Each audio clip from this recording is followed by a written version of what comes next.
O ego nada mais é do que características ou qualidades que nós atribuímos a nós mesmos. Até certo ponto, tudo bem. Afinal, ninguém quer ser indefinido. Mas as fontes de onde coletamos essas características nossas nem sempre são confiáveis. E muitas vezes nos aprisionam em moldes que não nos servem mais. Aqui a gente já consegue perceber que o Jung e a gnose estão apontando para o mesmo fenômeno. A dissolução de uma identidade fixa do ego. O que nós sabemos com certeza? Existe uma parte da nossa psique que cria uma narrativa sobre quem nós somos. Essa narrativa não corresponde necessariamente com a realidade. É simplesmente um ponto de vista que você tem sobre si mesmo e que você conta pra si mesmo. Como, por exemplo, quando você diz, eu sou muito inteligente, se identificar com uma pessoa boa pode ser um tanto problemático, porque o que nós somos, afinal? Nós somos uma poça quase infinita de vulnerabilidades, sentimentos e, com certeza, no meio disso tem fraquezas. Essas fraquezas causam muito sofrimento em todo mundo, então não tem como a gente se definir como pessoas boas. Mas o que acontece? O ego faz essas definições. Essa rigidez acaba gerando um sofrimento, porque existe uma diferença, o que você de fato é e o que você conta pra si mesmo. Quando você se depara com as suas ações contradizendo o que você conta pra si mesmo, você se vê angustiado.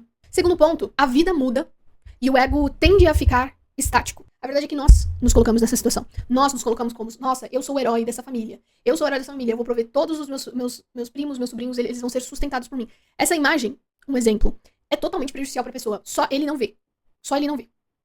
Mas ele quer manter essa imagem, porque é uma imagem fixa que vem diretamente do ego dele. Eu sempre fui assim, vou sempre continuar sendo. O sofrimento pode nascer também da resistência da mudança, justamente. E o que a gnose nos mostra?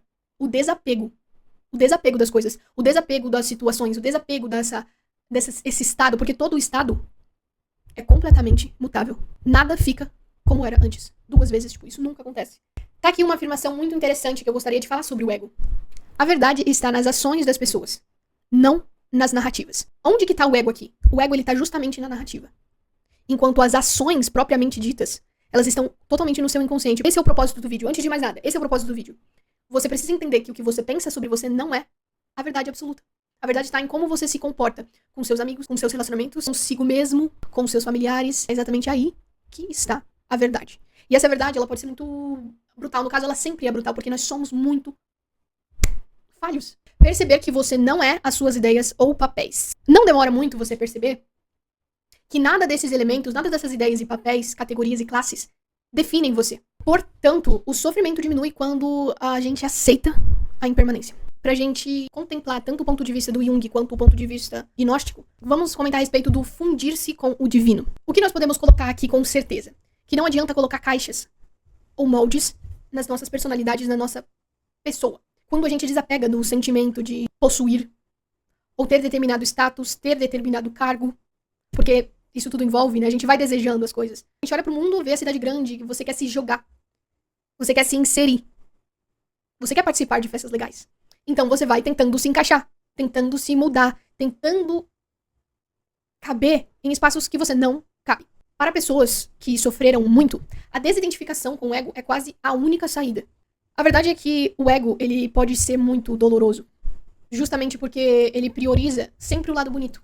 O maior problema nisso é que você não é só o seu lado legal, você é o seu lado sombrio pra caralho também. E você não pode simplesmente apagar o que aconteceu com você, porque não é tragável pra algumas pessoas. Por fim, mencionar uma coisa que a gente já falou aqui nesse canal, sobre a unidade, né? A ausência da dualidade. São as duas faces de uma mesma moeda. E existe um raciocínio que eu utilizo muito pra exemplificar o porquê que existe só realmente uma coisa, que é Deus. Estamos no planeta, e sem o planeta, a gente não existiria.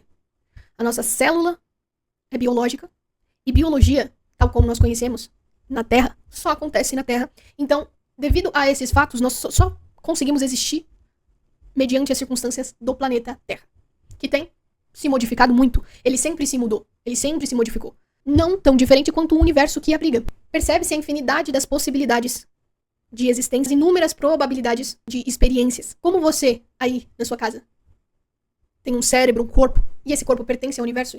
Portanto, você é o próprio universo. E não tem distinção alguma.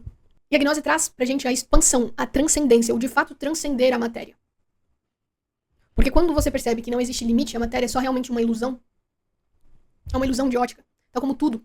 Porque tudo praticamente é uma ilusão, é difícil a gente ter certezas. Por isso que eu falei pra você, certezas nós temos poucas, pouquíssimas. O que importa realmente é o agora. E é só isso que importa. Não a definição, a narrativa que o seu ego contou pra você e ele quer que você corresponda a essa expectativa. Esse é um canal que questiona a realidade, então muita coisa vai ser mencionada aqui. Mas em prol sempre de desatar os nós da realidade, da matéria, da experiência humana, pontos de vista, perspectivas. Eu espero que você tenha gostado. Curte, compartilha, comenta e me segue no Instagram também. Até mais.